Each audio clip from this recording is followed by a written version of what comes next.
Okay, so we are going to learn how to use the rectangle tool. So you're going to use your toolbar here. Right here we have your rectangle tool. Okay, if you click and hold on it, you're going to see that there are a few different kinds here. We're going to talk about rectangle tool and the rectangle primitive tool. Okay, so we'll start with rectangle tool. Select that first, and what you're going to do is you're going to draw a rectangle.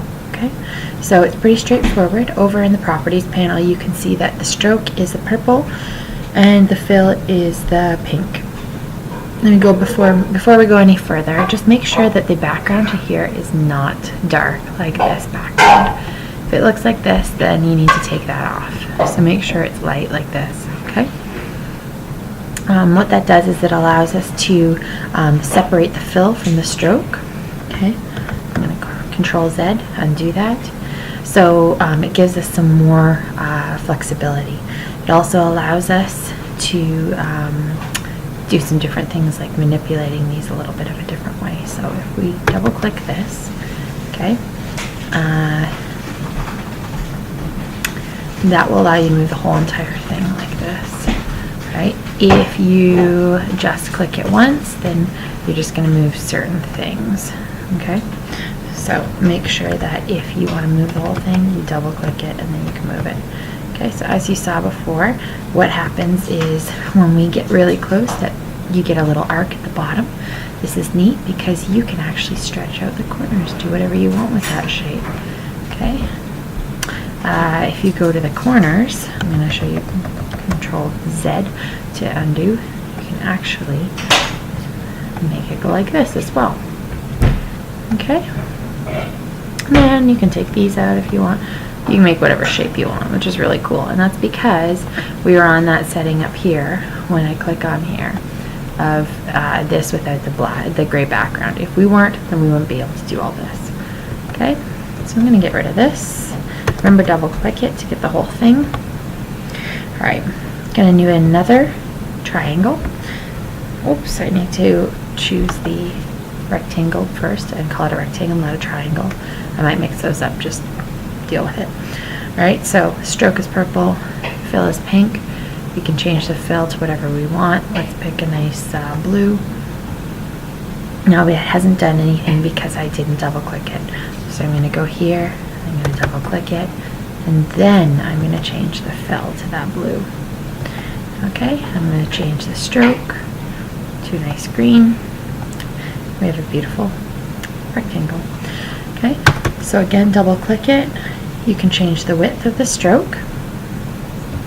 Okay, maybe we'll just make it something like that. And then you can also change the outline, the stroke style. So you've got tons of different things here. I really like ragged, and ragged will help us show you a few things. So this is what it looks like so far. Okay, so I'm going to double click it again to select it. You can actually edit the stroke style here. So we have it ragged, but you can pick another one if you want to. Pattern is simple, but there's a lot of different options here. So what I'm going to do is I'm going to just say random, okay? The wave height, I'm going to make it wild, so I really want you to see how this looks. And I'm going to go medium for wavelength. Okay, so this is what I have now. Now it's like basically just like a scribble outline. So again, double click, and you can change all of these things here. You can still, if you go off, you can still change the outline, even with these funky outlines you've got. Now remember, you have to be careful not to move the inside because they are two opposite pieces. Control Z to undo that, and then you can move whatever you want. Okay, and I think maybe because I just Control Z that, I can't seem to get to the side anymore. We're just going to leave that like that anyway. What we're going to do now is I am going to do Control A and delete the whole thing.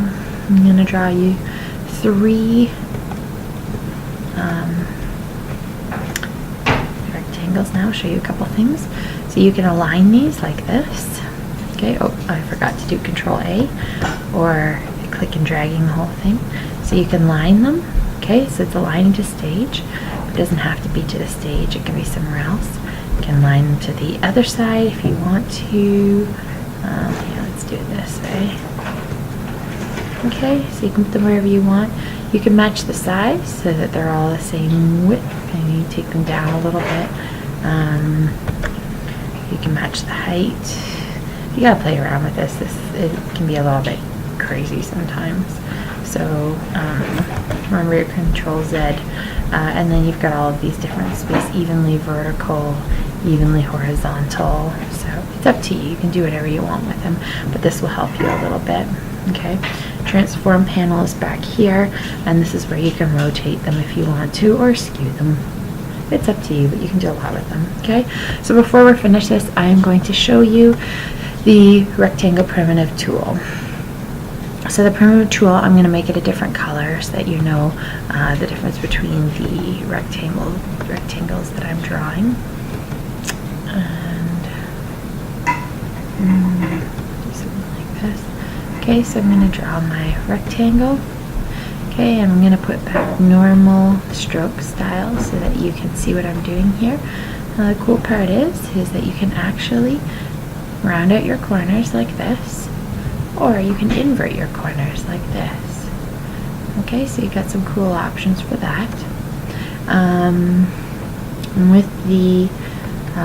With this particular triangle, there are a couple of different things you can do to kind of have fun with it and transform it, but that's really the main thing with that triangle.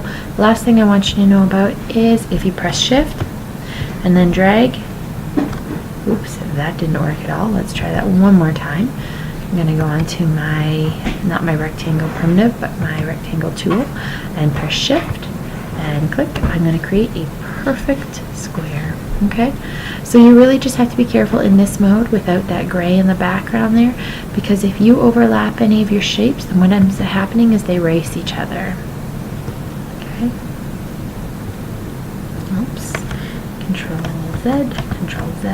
Let's double click here, take this away, and then you'll see that we've erased this. So while we are working in these, even though you do have the flexibility of moving all of the angles, make sure that when you are on here, the gray background is not selected, like this is not darkened. Make sure you don't put them on top of each other, because that's going to create a problem. Okay, I'm pretty sure that if you do create a new layer, you may be able to have the shapes overlap each other, so let's try that. So all my shapes are on the old layer. Let's try locking it. Okay, and now what we're going to do is we'll try drawing a new layer. We'll see what happens. Okay, I'll take this away. Oops, but it does look good so far, so double click and look at that. Okay, so if you do want to create some things, then you can have your shapes, put them on separate layers so that they don't erase each other, and then you can still play with them and do the funky stretching and that kind of thing as well. Okay, alright, so that is it for rectangles, and we will move on to the circle next.